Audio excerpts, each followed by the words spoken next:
The Deceitfulness of Riches, that's the title of this evening's consideration.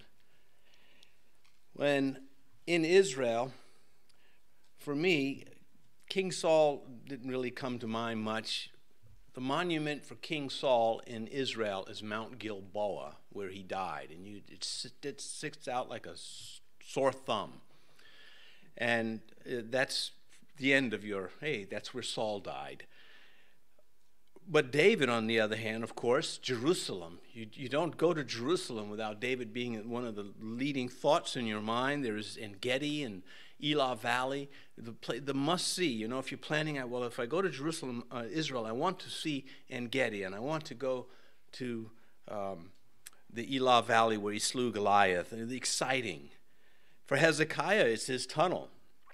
That was cool, literally. The water was cold. And worth going through. But Solomon, what's in Israel? What monument remains for Solomon? Well, the ruins of some stables is what I remember, actually kind of boring. Of all that impressed the Queen of Sheba, nothing's left. And the deceitfulness of riches. It's very important that we have the perspective of Jesus Christ as much as we can, because when we move away from that, trouble's not far away. 1 Corinthians 9, and everyone who competes for the prize is temperate in all things. Now they do it to obtain a perishable crown, but we for an imperishable crown. Paul is saying, remember the prize. Keep your eye on the prize, stay focused on the objective. And we all say, well done, good and faithful servant. We all want to hear that. And there's so many things that are necessary. It's not one thing that helps us serve Christ. There's a bunch of things. There are a bunch of things that get in the way. And Paul and Peter and Christ are telling us to love one another, because you're going to need it. It's one of the big ones, of course, and faith and hope, things like that are not just extras. They are a large part of being effective and serving. I think a lot of Christians, they don't get how important serving the Lord in His house is. Again, I've said this before. If you think if your motive is to do the church a favor, your motive is wrong. The motive for serving is Jesus Christ. It's His house, His people, His objective. And we like to say, I'm serving the Lord. And you cannot serve the Lord. I don't know how you can serve the Lord without taking a lot of hits, a lot of emotional hits. Well, anyway, verse 1, chapter 10, 1 Kings. Now when the Queen of Sheba heard of the fame of Solomon concerning the name of Yahweh, she came to test him with hard questions. Where did I leave my earrings? That would have been a difficult one. Some suppose that she was from Ethiopia. I don't think so. Jesus called her the Queen of the South. In Luke chapter 11, the Queen of the South will rise up in the judgment with the men of this generation and condemn them, for she came from the ends of the earth to hear the wisdom of Solomon, and indeed a greater than Solomon is here. And we can't lose that perspective. The greater than Solomon is Christ is the subject of every Bible study we ever have. As interesting as it may be, as Christ uses these characters, He is the central figure all the time, as it is with prayer. Every prayer is focused on Jesus Christ. That's why we applaud. Nevertheless, not my will, but your will be done. Well, we learned that from Him. Modern historians, they identify Sheba, she was the Queen of Sheba, with the South Arabian kingdom of Sheba, present-day Yemen. So she'd come a long way to get to Jerusalem. She had heard stories about Solomon and his kingdom. She came to see for herself. She doubted it. Verse 7 says, she tells, I didn't believe any of this stuff until I saw it. But she was willing to take that long trek, camels and carts and things like that, almost over 1,000 miles, and she was not disappointed. Now, there were vital trade routes that went through Yemen and spread throughout that part of the world, and they profited from this. It made them a commercial power. So she had money. She wasn't poor. She had a wealthy kingdom. And that lends to the story because she hasn't seen anything like what she's about to see. Solomon surrounded his environment with more gold than her kingdom had. And it just blew her away, literally. She is, well, Sheba, not her, but the place that she was queen of, is associated with gold and spices. And we get that from the prophets, from Jeremiah, Isaiah, and Ezekiel, three of the major prophets, three of the four major prophets, Daniel being the other one. There are 5 major prophet books, if you count Lamentations, which Jeremiah authored. Her visit highlights the secular and the intellectual influence of King Solomon. Now, it says here in verse 1 that she was coming with interest in the name of the Lord. She concerning the name of the Lord. But as the story goes, the Lord doesn't seem to be as pronounced as everything that was bedazzling her. Now, of course, the Lord is the cause of these things, and it is that perspective that Solomon lost. We do well to take heed to these lessons because they're all over the place. He had become the celebrity king. He'd given lectures, word traveled. You got to hear this guy. And kings and queens would come, and there he was. We'll get that said right out in verse 24. But was God truly glorified by all this wealth? I mean, what about you? Maybe you don't have a lot of things. Is God still glorified through you? Or maybe you do have a lot of stuff. Is God glorified through you? It just comes down, it's relative to what you have. Let's go back to serving for a minute. I mentioned you're going to get beat up if you serve. Just being in a church. Just if she came and said, you know what, I like this place so much, I'm staying here. Well, how much before the personality clashes would have surfaced? Because she's surrounded by sinners, as you are, as I am. What do you do when you start getting beat up? You can't have your way. Well, many people have a tantrum of some sort to express themselves. We see this on the internet all the time. People just got to, tell you what they think and then go off into the cyber world somewhere, and you never hear from them again.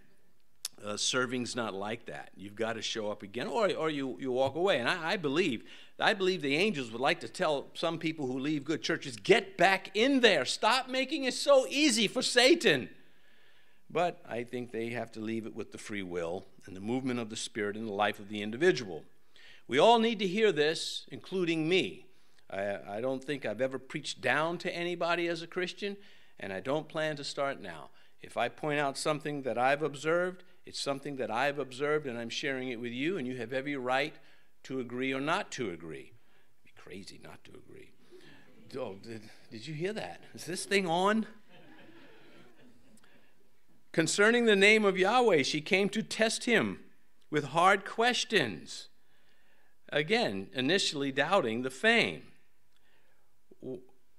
Why isn't Hebrew history taught wherever Egyptian history is taught, or Grecian history, or Roman history? I mean, their civilization rivaled their kingdoms. They had a lot to do. It's not anti-Semitic. It's anti-God. That's what's happening. Oh, you can say, well, they're against the Jews. Yeah, but why? Because Satan's pulling strings. They're under the influence of hell. Hell has a huge say-so in the mind of a natural person, whether they like it or not, whether they know it or not. You got to serve somebody, and it's either going to be the Lord or it's going to be the devil. The coming of Sheba, this queen, to see the glory of Israel, proves proves that Israel's light could shine far and it could attract people. You would think somebody would say, well, let me get this right. This queen came over 1,000 miles. I don't care if she came 50 miles. And she comes all this distance to see what Yahweh has done. Well, let's start preaching Yahweh to these people. Churches, I mean, what if a church has a great event, invites all the unbelievers, but Christ is not preached? And the people walk away, boy, that was some dinner. Who catered that thing? Where's Christ come into the picture? Where's Christ exalted? I think it is about perspective. I think the deceitfulness of riches, as Christ said, is something to beware of all the time. Isaiah chapter 60. Now, Isaiah writes long after, so some 200 years at least after Solomon. And he talks about Messiah attracting the Gentiles. Mostly it's millennial, but it's something that goes back even to, Eve, where the seed of the woman, the Messiah, and then Abraham, that all the nations, the people will be blessed through the seed of Abraham as it progresses. That means the Gentiles. And we see that there are proselytes. There are these Gentile converts to Judaism. We'll meet them in the book of Acts, and they're in this search for a religion that is not hollow. They want real religion. There is a such thing. There's false and there's true. And these Gentiles, they don't want the idolatry, and so they're attracted to Judaism. But they only come but so far, many of them. They don't go all the way in. And then Christianity comes along, and they meet Christ, and many of them become Christians, part of the first church. But Isaiah says, the Gentiles shall come to your light, and kings to the brightness of your rising. I think whenever you invite somebody to church in this country, it's a mistake to just say many times, hey, why don't you come to church? You got to prep them. Hey, why don't you come to church? The pastor's going to beat you up from the pulpit like you've never been beat up before. And if they're already Christians, you can say, look, don't come here expecting this place to be like the other place. Just come like a new wineskin. Or you can just make a mess out of everything. Prep them. It's, to me, the sensible thing to do. I remember sharing Christ in the workplace, and I was telling them about, Job and Satan, and they said, you can talk about Satan in your church? Well, you can't. Anyway, it's just the work we prep work. Take nothing for granted.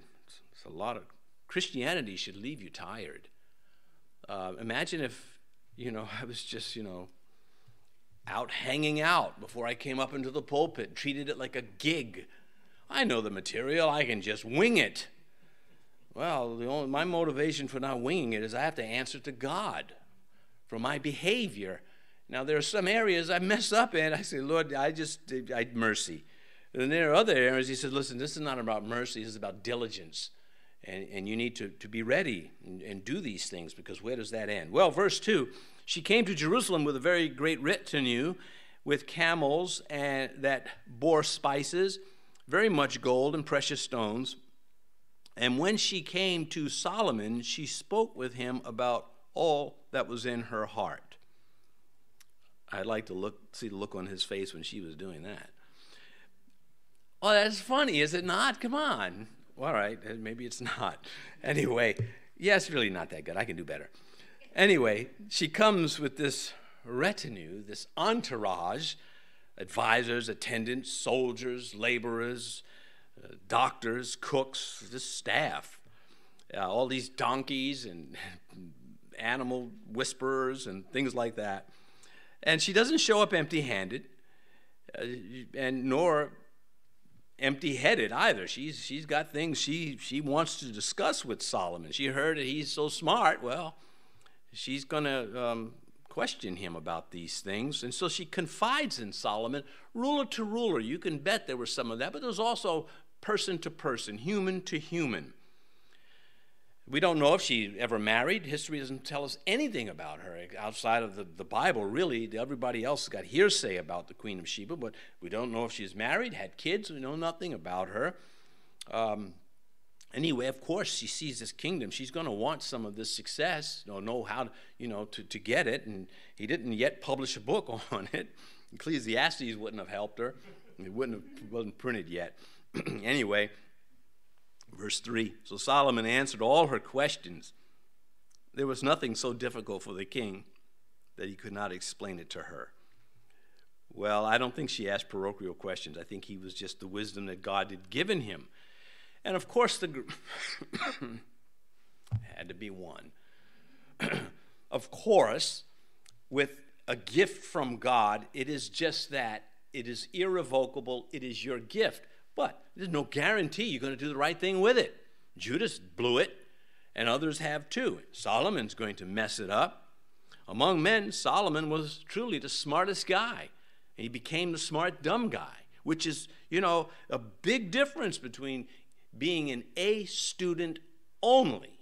You can get A's, but you don't have the wit, the ability to apply. We've got another administration run by A students who really are pretty dumb and so deceitful and so icky that it's just who they are now. This is common. On the other hand, you can get A students who's sharp. I mean, you go across a suspension bridge, you're really happy that the engineers had put that bridge up, knew mathematics and were sharp cookies. And so what do you do with what you have? Oh, that's what life is. When we stand before God as Christians, it's what did you do with what you have? You went to one of the greatest Bible teaching churches ever. What did you do with it? It's not funny. Okay, it is. Anyway, Solomon turned on his royal billionaire charm with the Queen of Sheba, no question. The dynamics of a man and woman. Verse 4. When the Queen of Sheba had seen all the wisdom of Solomon, the house that he had built, verse 5, the food on his table, the seating of his servants, the service of his waiters and their apparel, his cupbearers, and his entryway by which he went up to the house of Yahweh, there was no more spirit left in her. She saw that it was exceptional. And she's looking for something like, oh, we've got that in Yemen. Oh, we do it better. Just the other way. It's like, we don't have that. We don't do it better.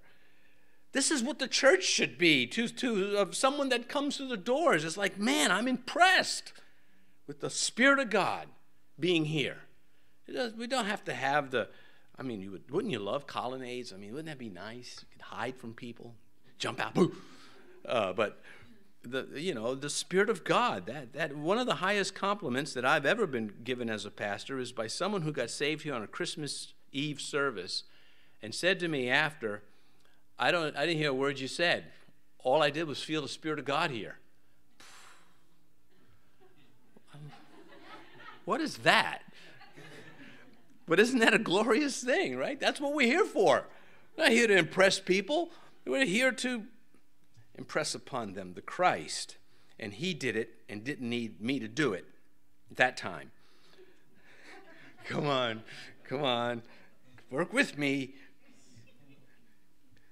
Well, she knew the value of a palatial setting. She didn't come in and say, well, she knew what things cost and their value. She knew that I can't afford this. Look at this thing. And she was an educated consumer. She's going to go on a shopping spree before this is all over. Her kingdom, as I mentioned, could not produce the tonnage of gold that was surrounding her to be used like it was being used. We get to the part where silver was almost, was that silver? I don't know what that. It's just an amazing kingdom this was, that she was where she was. Otherwise, she would not have been swept away. She lived it, the ambiance, the fragrances, the mood, the ambiance, the abundance, the exotic. You couldn't see things that she was looking at. And just think, this is nothing compared to heaven. The comparison would be an anthill to a mountain. But it was surreal, like a dream for her. She was mesmerized by the reality of what she was experiencing. So that's why the historian says there was no more spirit in her, literally leaving her breathless, because the Hebrew word there for spirit is the same word translated breath. It took her breath away, the exact equivalent. Now, I can tell you, Christians have achieved this effect in witnessing Christ. You leave a person smitten, convicted of sin. No criticisms, anything. Just you've taken their breath away and they want salvation. Peter did it. Peter did this when they cried out, "Man, what should we do to be saved? What do we do?" He took their breath away. I see the parallels, and I like them too. They're not by accident at all. Nothing to criticize. Nothing was better than what she was experiencing. I'm sure there was a note of sadness when she had to leave. You know, no place like home still.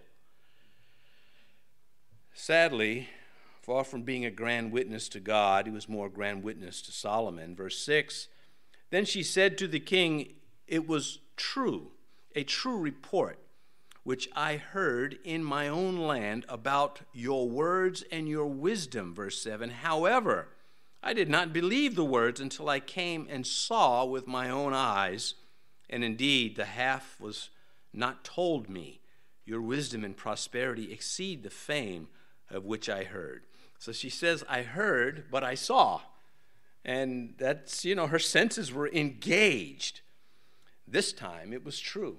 And sometimes, people fluff it up. Well, you got to go to this restaurant. You go there. I'm never going back to that place again. Well, they just served me a bowl of salt. I couldn't stop drinking water. Anyway, I mean, not really, but really. Anyhow, I wonder, I can imagine what the first thing she saw was the temple as she's approaching Jerusalem. Because, that foyer was just like 20 stories up in the air. And no doubt the fragrances from the sacrifices, the palace, the city itself, this was rushing upon her in waves, her emotions. She was, looking out the window of her little, whatever she was, palanquin or whatever she was riding on. And so she says, indeed, the half was not told me. She's shock and awe. But it's only stuff. It's still only stuff. And what remains? Nothing. Of what those stables that I mentioned that are in Jerusalem, she didn't go see those. Those are up in the north of Megiddo. Everything she saw is gone now. Our King and his heaven will dwarf all of this. Matthew 12, Jesus said, the Queen of the South. I'm reading it from Matthew this time. Luke was the first time. She came from the ends of the earth to hear the wisdom of Solomon. And indeed, a greater than Solomon is here. And as Christ is notorious for understatement. He's just, I'm greater than Solomon. Yeah, as the difference is from, you can't even find a scale to measure it. Solomon is a created being. Jesus Christ is self-created, self-existent, and eternal, past and future. You go back as far as you can go to eternity past, and he is there.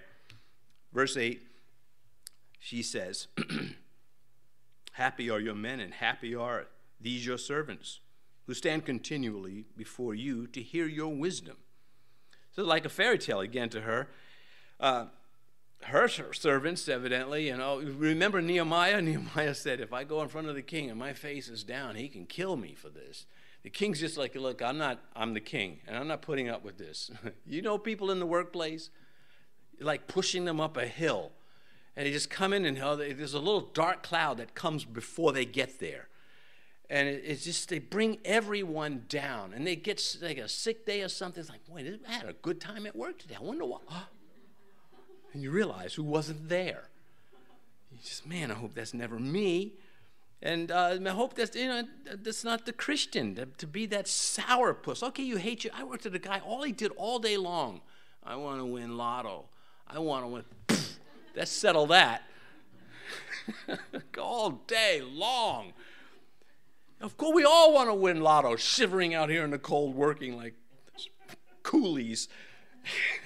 So, anyway, happy are you? Now, it's not a little statement, is it? if you've ever been in a place where they aren't happy, that becomes a big statement. Happy are your men and happy are these your servants. They're like, hi-ho, hi-ho. They're just, this little line of workers. When I worked in the steel, we'd go to work that way sometimes. We'd sing the song, hi-ho, and it'd be a single file heading toward the elevator. I can still remember one guy saying, mothers and wives ought to run these jobs. Yeah, because we'd all stay nice and cozy in the shanty. You boys get away from that, it hurts you. Verse 9, blessed be Yahweh your God, who delighted in you, setting you on the throne of Israel, because Yahweh has loved Israel forever. Therefore, he made you king to do justice and righteousness. Well, she's blown away. She's talking like this. She's like a canary. Yahweh's done this and Yahweh's done that. She's just in it. And then the historian is capturing, these are court records. These are everything they dialogued with until they, I'm sure they had time removed from the court. But these are court records that have been preserved. She is not affirming Yahweh as her God. There's a possibility, a good possibility. She is not doing that, although I think she is. And the reason why it's not just an easy thing is because those ancient people believed in territorial deities. If, your God was the God of the mountains, but my God is the God of the valley. And we come across that. 1 Kings chapter 20. Then a man of God came and spoke to the king of Israel and said, thus says Yahweh, because the Syrians have said, Yahweh is God of the hills, but he is not God of the valleys. Therefore, I will deliver all this great multitude into your hand, and you shall know that I am Yahweh of everything. And, of course, that comes later. It's not at this point in history, but that's how they thought. Each nation had their god or gods. And when you left your land, the power of your God was diminished. If it was weaker than the other guy's God, which is what is being said there in 1 Kings 20, verse 28. Same thing with King Hiram. 1 Kings 5, we went over this. So it was when Hiram heard the words of Solomon that he rejoiced greatly and said, blessed be Yahweh this day, for he has given David a wise son over this great people. So he's saying Yahweh, has done this, acknowledging the God of Israel. And you'll find it in other kings too. And you say to yourself, well, are these guys genuine? Is this just, statesmanship? Are they being polite? Or is it genuine? So I'm not committed entirely that in every case it was false. We have no way of knowing. We'll find out in heaven. You go to heaven and say, Hiram, are you here? He hearkened unto him. Hark, hark, hearkened he. And if he doesn't hark back, then now don't have a heart attack and just keep going on and on. Yeah, I was pushing it. All right, well, anyway, Naaman, remember Naaman? He took soil from Israel. He says, listen, I don't want to even stand on that stuff anymore. I'm truly converted. So he takes soil back with him. He gets permission from Elijah. He also says, look, when I go into the king's house, I don't believe that stuff. But if I don't go in there, they're going to kill me. Can I go in there? But I don't believe, okay? And Elijah says, yeah, I get it. So he wasn't all hung up. You got to love those prophets, man. They're serious business. Anyway, that's my take on this. I wouldn't, we don't want an emotional response to, emotional response is what you give when someone buys you something you like and gives it to you with no strings attached. And that's it. And you go, oh, I love it, it's crazy. But most of the other things in life, you got to check those emotions because they just get in the way. Ooh, look at that, gas prices are down. Now look what happens. All right, I'm so glad I kept my hose back from the 70s.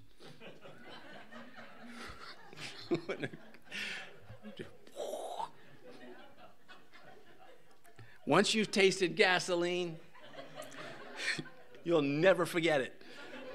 I'm still washing it out of my mouth.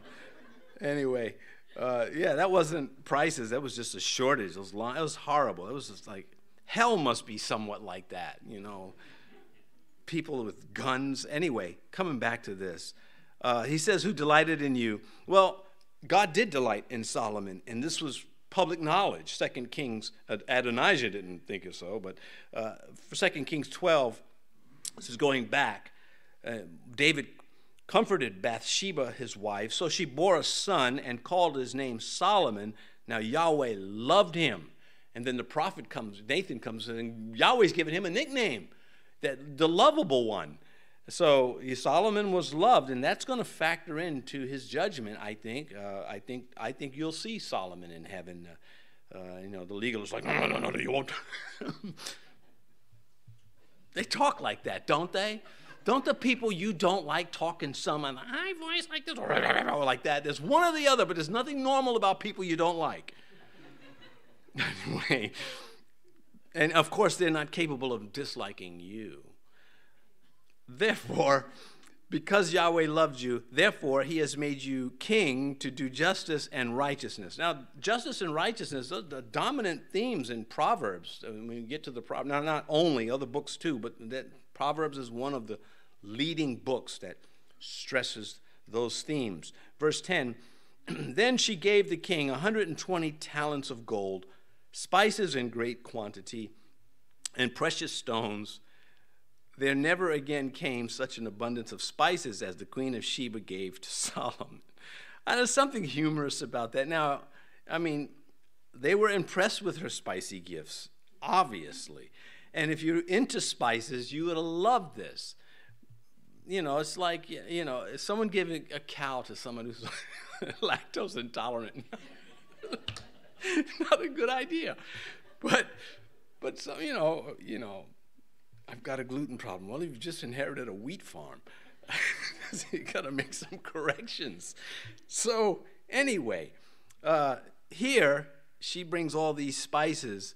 She doesn't come empty-handed. She's got class. She said, look, you don't just show up. And maybe I don't believe all the hype about Solomon, but I'm not going there empty-handed either. You're not putting that one on me. So she's prepared. And she comes with about 4.5 tons. I don't know how many camels that he calculates to. But gold is the most mentioned element in the Bible, over 500 times, more than any other metal. Maybe she's paying tribute. Chapter 4 says Solomon's kingdom went to the Euphrates and and down to South Egypt. He doesn't give us the eastern borders. She could be paying tribute. Hiram gave the identical amount in chapter 9, and maybe that was part. We don't have enough information. Anyway, she leaves the spices there, and they are impressed by that. Now, Solomon's going to also import a lot of almug wood, and it will be repeated. There's never again been so much wood like this. And so that it was the golden age of Israel. And the writer looks back with nostalgia. He says, man, to have been there then. Verse 11, also the ships of Hiram, which brought gold from Ophrah, not Oprah. I didn't say that. Brought these great quantities of almug wood and precious stones from Ophir. Verse 12, and the king made steps of almug wood for the house of the Lord, that's Yahweh, and for the king's house, also harps and stringed instruments for singers. There never again came such almug wood, nor has the king been seen, nor has like been seen to this day. Why somebody would name their boy almug wood, I don't know. The phonetics. Hiram and Solomon developed this partnership. It seemed to be a very profitable partnership for both of them. We are not sure what kind of wood almug is. It's understood as a luxury item. And so they import it. Now, Solomon is going to import horses, too, so he can export them. He's into making a profit, and he may be doing that with some of this wood. Anyway, vanity. Vanity dominates the book of Ecclesiastes. And it sort of takes the delight out of worldly riches, does it not? Here's the richest man that's ever been, the smartest guy ever at that point. Christ, of course, comes. later. And yet, with all of that success, he writes Ecclesiastes. This is all just a waste. That's what vanity means. I wish the translators wouldn't use the word vanity. I think of a cabinet every time I come across it. You don't have a anyway. I'm serious. The word would have been better. It's nothing. It's all just nothing. It's just a frustration in that tone. It is, and it's appropriately applied. So that is an interesting thing, that the man with so much wealth would write the Ecclesiastes. God is, if a poor guy wrote Ecclesiastes, you'd say, well, I get it. He didn't have anything. Of course he was bitter. But here's it, the author had everything, and he's still saying it just isn't satisfying. Verse 13. Now King Solomon gave the Queen of Sheba all she desired, whatever she asked, besides what Solomon had given her according to the royal generosity. So she turned and went to her own country, she and her servants. Now there are those, Haile Selassie was a king of Ethiopia, and he said that he was a descendant of Solomon because this verse means that when she was given all that she desired, it was a child. That's a stretch. I mean, I'd hate to go to somebody's house and he gave me everything I wanted, and I come back with a baby. I mean, that would just not be right. So, and let's say lifetime supply of Pampers, it would make it, doable. Anyhow, whenever I talk about babies, I always feel that the women are glaring at me. Watch it, Buster. This is our field, and you don't. No, you guys don't do that. Anyway, here, King Solomon, she gives her, she's smitten. She's so impressed by him. Love doesn't enter into this, at least we don't really see it come up, but she certainly is taken by everything. She's the queen in the candy store, and here she is on her shopping spree. Now King Solomon gave Queen of Sheba all she desired. I'll take 2 of those, and 1 of those, and this over here. But she has class about the whole thing. And so she departs, enriched from her visit by the gifts that Solomon gave her. She gets back to Sheba, and he says, how was your trip? Made out like a bandit. But did she come away with God? You just can't get away from. Jesus could be telling a parable, and you're into the parable, and at the end, he's going to get you to convict you or exhort, encourage. And the Bible does that, as it is here. And if you just look at her and say, well, she just made out like a bandit. Did she? Did she come back with anything concerning the true God? Verse 14, the weight of gold that came to Solomon yearly was 666 talents of gold.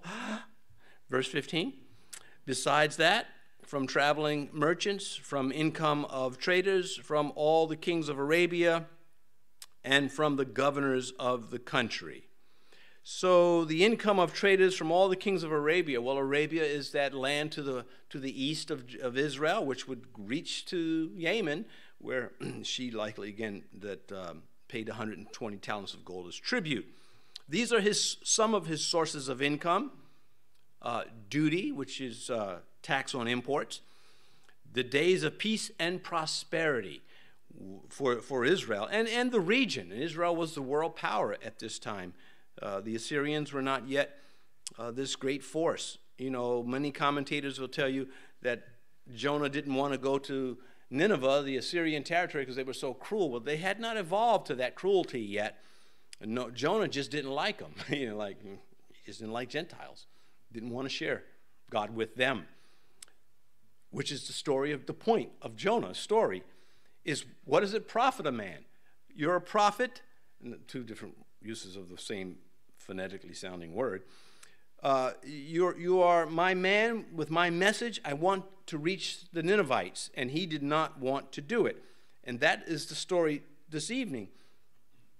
What is the profit if we don't give him Jesus? If you get somebody to come to a church and you impress them with whatever, but they don't get Jesus, they're not convicted of sin. They're not invited to the throne. What happens if your neighbors know that you're a Christian? When you're on the subject, you don't bring it up conversion and sin. I mean, if they don't give you the opportunity, you can't force it. But if you have the opportunity, you've got to get to the point.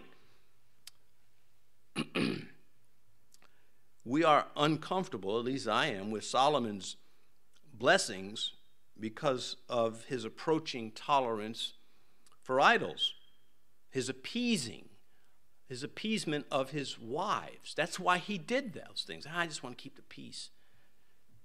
Same thing got Adam in trouble.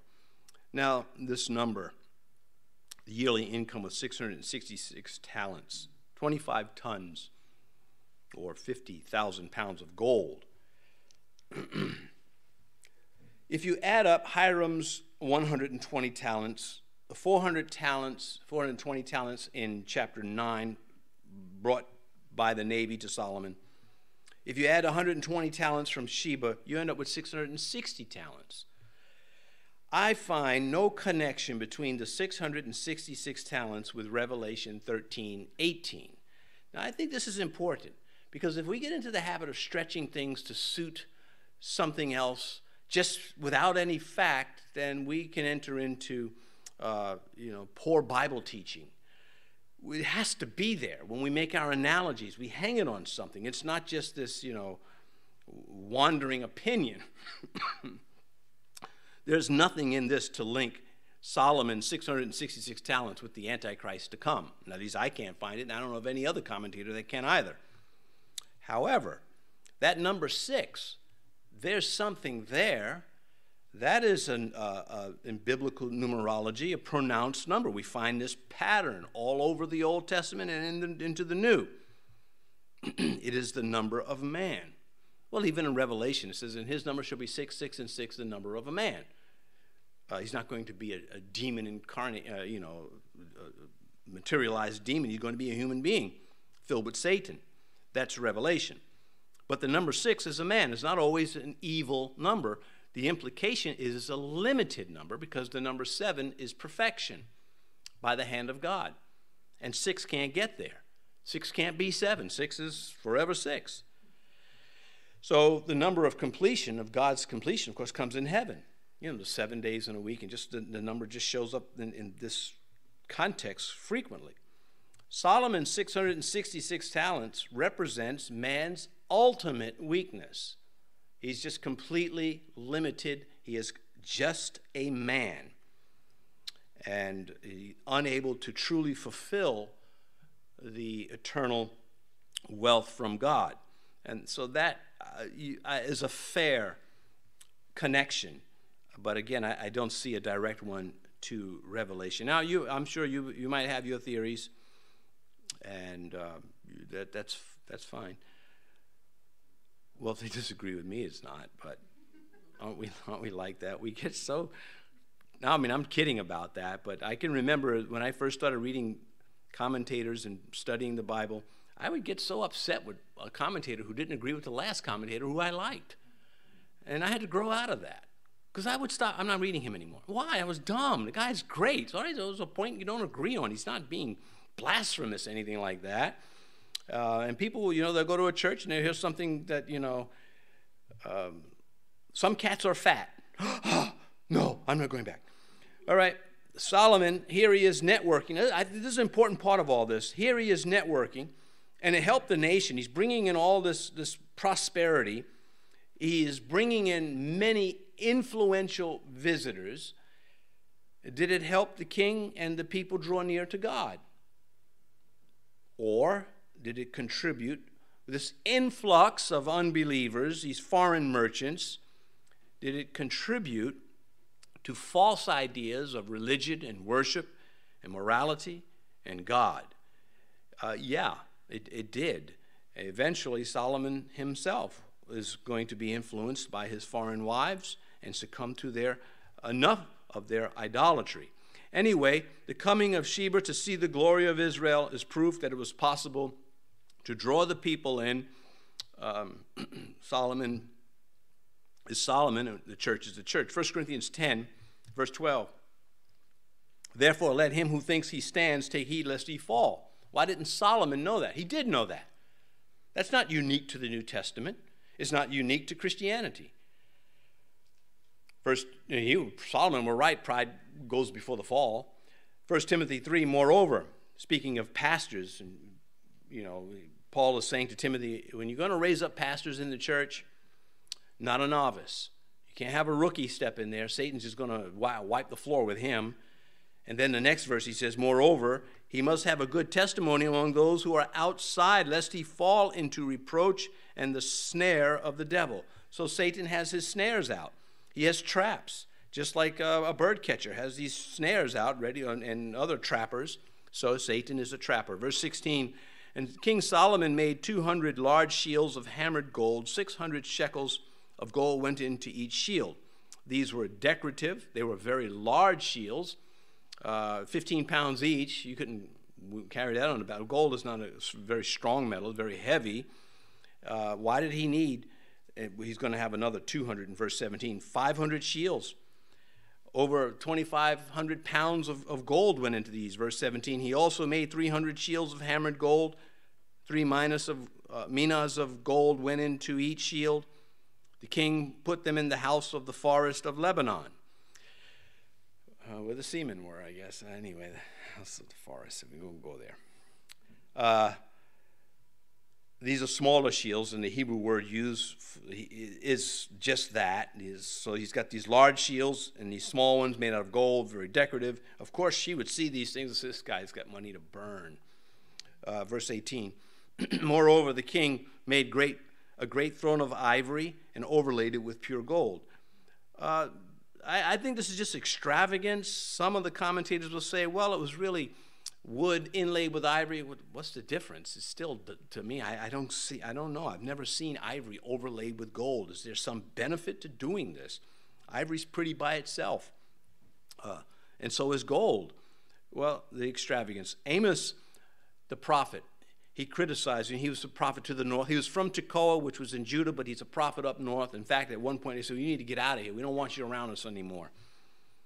But he says, he attacked these extravagant rulers who were just abusive to the poor and living luxuriously. He writes in Amos 6, who lie on beds of ivory and stretch out on your couches. And he's attacking their waste. Verse 19, the throne had 6 steps, and the top of the throne was round at the back. There were armrests on either side of the place of the seat, and 2 lions stood beside the armrest. Well, not real lions. These are, of course, carvings. But the 6, again, there's that number. 6 steps for a man. That's as far as he goes as a man. Verse 20, 12 lions stood there, 1 on each side of the 6 steps. Nothing like this had been made for any other kingdom. Well, the writer had no knowledge of anybody. When we get further into the wicked kings, we'll find them importing, one of them importing an altar. He goes up to Damascus. Oh, I love this. I must have one. And just highlights the blasphemy that was rampant in Israel. So here in verse 20, archaeologists from that time have discovered other impressive thrones. I don't know what the distinction is, but it must have been something significant. Verse 21, all King Solomon's drinking vessels were gold, and the vessels of the house of the forest of Lebanon were pure gold. Not one was silver, for this was accounted as nothing in the days of Solomon. For the king, verse 22, had merchant ships at sea with a fleet of Hiram. Once every 3 years, the merchant ships came bringing gold, silver, ivory, apes, and monkeys, verse 23. So King Solomon surpassed all the kings of the earth in riches and wisdom. So you can't really capture the wealth with just these words, except to just, say, it says he just outshined them all. And again, had wealth been so great, Ecclesiastes would be a cheery book, would it not? It's not a cheery book. It's not depressing. I don't find it depressing. I do find it real. I mean, I don't know at 14 years old reading Ecclesiastes it would register unless you had a hard upbringing. But as you get older, you read Ecclesiastes, you say, oh man, he's right. And I wish it weren't that way. What am I going to do now? I'm going to go read the Gospels and cheer up. Verse 24. Now all the earth sought the presence of Solomon to hear his wisdom, which God had put in his heart. Let's take a. They did. So here he was a lecturer, Solomon. People would come and he would have his regular sessions. And this is, I think, how we have Ecclesiastes. It is he takes his notes and he just puts together this book. Ecclesiastes 12 verse 9 says, "And moreover, because the preacher was wise, he still taught the people knowledge. Yes, he pondered and sought out and set in order many proverbs." Well, he did do that. What is the end result, Solomon? Did people come closer to God because of you? I think some did. I think they have, after his death and his writings, yes. Solomon was wise, but David was devout. And that is a good thing for us to remember. Verse 25, each man brought his present, articles of silver and gold, garments, armor, spices, horses, mules, at a set rate year by year. The perks of being a wise man. Verse 26, and remember, greater than Solomon is Christ. Verse 26, and Solomon gathered chariots and horsemen. He had 1,400 chariots and 12,000 horsemen, whom he stationed in chariot cities with the king at Jerusalem. So some of those chariot cities, as I mentioned, the ruins are there, the posts where they would hitch the animals to, and the cribs where they would put the straw or whatever they were eating, nuggets. Anyway, this is to his military to protect his wealth. You just can't have any peace without some defense. You cannot sit outside in the summertime without some defense. Spray or swatter. They just won't leave you alone. Especially those hummingbirds. I hate them. You're minding your business. Bzz, there's a giant buzz. It's not a little one like a bee. It's you think it's a gorilla or something coming out. If you're reading, not if you see him coming. You say, oh, that's a hummingbird. Oh, look how nice. But if you're engrossed in reading something and all of a sudden this thing is, you guys don't read. Verse 27. The king made silver as common in Jerusalem as stones, and he made cedar trees as abundant as sycamore, which are in the lowlands. It speaks for itself. Verse 28. Also Solomon had horses imported from Egypt. Keva, the king's merchants, brought them from Keva at the current price. So Keva is in Cilicia, where Paul was from, by Tarsus, that region in Turkey. And so he's importing horses from Egypt and from Cilicia, and probably selling them. Verse 29. Now a chariot, well, let me pause there. Why would he be able to bring horses in and sell them? Well, because other people didn't have the shipping and just couldn't get them like he could get them. He was a dealer, and he could make a profit that way. Verse 29, now a chariot that was imported from Egypt cost 600 shekels of silver, and a horse 150, and thus through their agents they exported them to all the kings of the Hittites and the kings of Syria. So he's a very successful businessman. A chariot cost about 15 pounds of silver, a horse about almost 4 pounds of silver. You'll need that to know that. Interesting enough, I'm not going to get into the Hittites are from Turkey, and they spread out. They migrated south and to various places. A very accomplished people.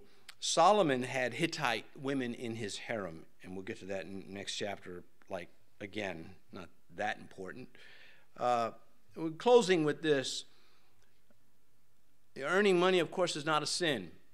Amassing wealth and being wise, but loving money and living to acquire money enters into money as a root of all evil.